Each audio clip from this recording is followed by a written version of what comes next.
Hello, সবাই কেমন আছো? আশা করি সবাই খুব ভালো আছো, সুস্থ আছো। আমিও খুব ভালো আছি।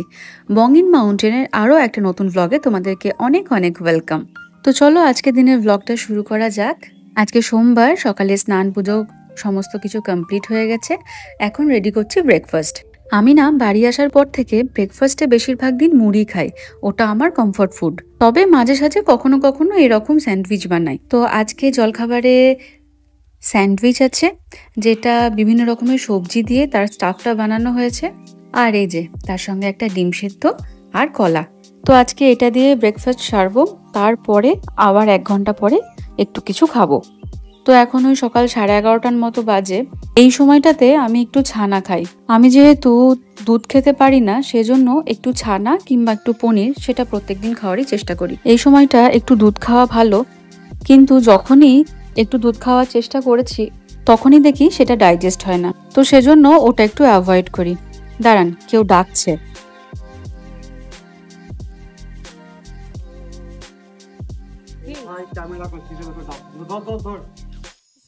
আমি কি জানি, আমি ভাবছি আমার ডেলিভারি এসছে বোধহয়।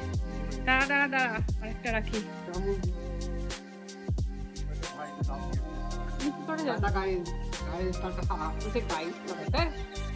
তো এর মধ্যে ভাই এসে দুটো ডাব দিয়ে গেল। আমি ভেবেছিলাম আমি কয়েকটা জিনিস অর্ডার করেছিলাম অনলাইনে, সেগুলোই এসেছে। তো ক্যামেরাটা অন করে ওই জন্য দরজাটা খুলতে গিয়েছিলাম।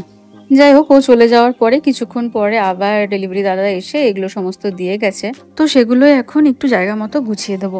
এখন তো আর আগেকার মতো বাজার টাজার যায় না।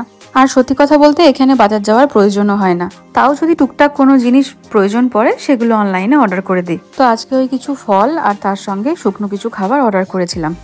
এখন প্রচুর ফল খেতে বলেছে, আর সেজন্য একটু পাল্টে ফল খাওয়ার চেষ্টা করি। এমনি ফল ছাড়াও সকালবেলায় যে ড্রাই ফ্রুটসটা খাই সেটা তো থাকেই। তার সঙ্গে প্রত্যেকদিন কলা, আপেল, এই দুটো মাস্ট। আর এখন বেশ কিছুদিন ধরে স্কিন খুব বাজেভাবে ড্রাই হয়ে যাচ্ছে, সেজন্য প্রত্যেকদিন চেষ্টা করছি একটা করে ডাব খাওয়ার। আর সঙ্গে একটা বড় নারকেল তেলের কৌটো আনিয়ে নিয়েছি। প্রচুর ফল আর জল খাওয়ার সাথে সাথে একটু করে অয়েল ম্যাসাজ করলেও শরীরটা একটু বেশ ফ্রেশ লাগে। এছাড়াও যেটা খাচ্ছি সেটা হচ্ছে ব্রকলি, বিনস আর শাক। মানে প্রত্যেক দিনের লাঞ্চে একটা সবুজ রঙের সবজি আমার থাকছেই। আর আজকে না কিউইউ অর্ডার করেছিলাম। আমি দু একটা অ্যাপ ফলো করি যেখানে প্রেগনেন্সি রিলেটেড এই সমস্ত ইনফরমেশনগুলো দেয়। তো সেখানে বারবার বলছিল এই 4 to 5 মান্থসের কাছাকাছি এই সময়টাতে কিউই খাওয়া ভীষণ ভালো। তো সেজন্য একটা কিউবির প্যাকেটও অর্ডার করেছিলাম। যতই সারাদিন খাই না কেন, মনে হচ্ছে কিছু না কিছু একটা বাদ পড়ে গেল। সারাদিনে এখন এত রকমের খাবার খেতে হয়, ডায়েট মেনটেন করে সবকিছু প্রত্যেকদিন খাওয়া হচ্ছে কিনা সেটা একটা বড় ঝক্কি। যাই হোক, এখনকার মতো বাজার গোছানো কমপ্লিট। এবার দুপুরে লাঞ্চ করার পালা। তো এখন মা খেতে দিয়ে দিয়েছে। আজকের লাঞ্চে কি আছে বলে ফেলি। আজকে বলেছিলাম একটু শুকনো ভাত খাবো, সেজন্য এরকম রান্না। প্রথমে করেছে থোর ভাজা, তারপরে একটা শাক, তারপরে বানিয়েছে মোচার তরকারি আর মসুরির ডালের বড়া ভাজা। তো সেসব খেয়ে দিয়ে একটু রেস্ট নিয়ে এখন ওই বিকেল 3টে মতো বাজে। শুয়ে ভীষণ বোর হচ্ছিলাম। তাই মনে হলো 5 মান্থস যখন হতেই গেল, বরং তার ফটোশ্যুটটা কমপ্লিট করে ফেলি। তো বাড়িতেই হালকা কিছু যে ডেলিকার প্রোডাক্ট আমি ইউজ করি সেগুলো দিয়ে হালকা করে মেকআপ করে নেব। তারপর নিজেই স্ট্যান্ডে ফটো তুলবো। আসলে এই যে সময়টার মধ্যে দিয়ে পেরোচ্ছি, এখন ইচ্ছে হয় প্রত্যেকটা মুহূর্ত যেন ক্যাপচার করে রাখি। চাইলেই তো আর এই সময়গুলো বারবার ফিরে আসবে না। আর সেরকম ভাবে কেউ ফ্রিও নেই যে আমাকে বারবার করে ফটোশ্যুট করে দেবে। অগত্যা নিজের ইচ্ছে পূরণটা নিজেকেই করতে হয়। এই ড্রেসটা সেই জন্মদিনে নিয়েছিলাম। এটা পরেই প্রত্যেক মাসে ফটোশ্যুট করি। তাহলে নিজের মধ্যে যে চেঞ্জটা হচ্ছে সেটা আমি একটা টাইমে গিয়ে ভালো করে বুঝতে পারবো। যারা আমার মতো এখন প্রেগনেন্ট বা ইন ফিউচার প্ল্যান করছো, আশা করি একটু আধটু পাগলামো তারাও আমার মতো করে থাকবে। তো সাজগোজ তো আমার মোটামুটি কমপ্লিট।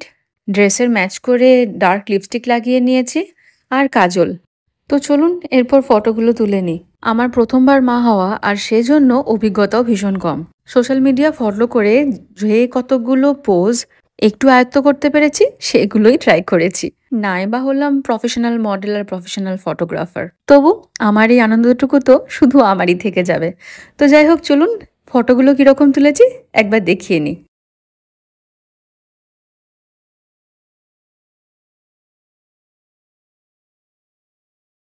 তো সারা বিকেল ধরে সে সমস্ত করে এখন একটু একটু খিদে পেয়েছে, তবে একটু চটপটা খেতে ইচ্ছা করছিল। তাই বাড়িতে মা ঘুগনি বানিয়েছিল আর সেটাকে আমি এরকম করে চাট বানিয়ে নিয়েছি। তো এখন এটাই খাওয়া দাওয়া করি। আজকের ভিডিওটা এখানেই শেষ করি। ভিডিওটা ভালো লেগে থাকলে লাইক, শেয়ার, সাবস্ক্রাইব, কমেন্ট করতে ভুলবেন না। আজকের মতো সকলকে টাটা।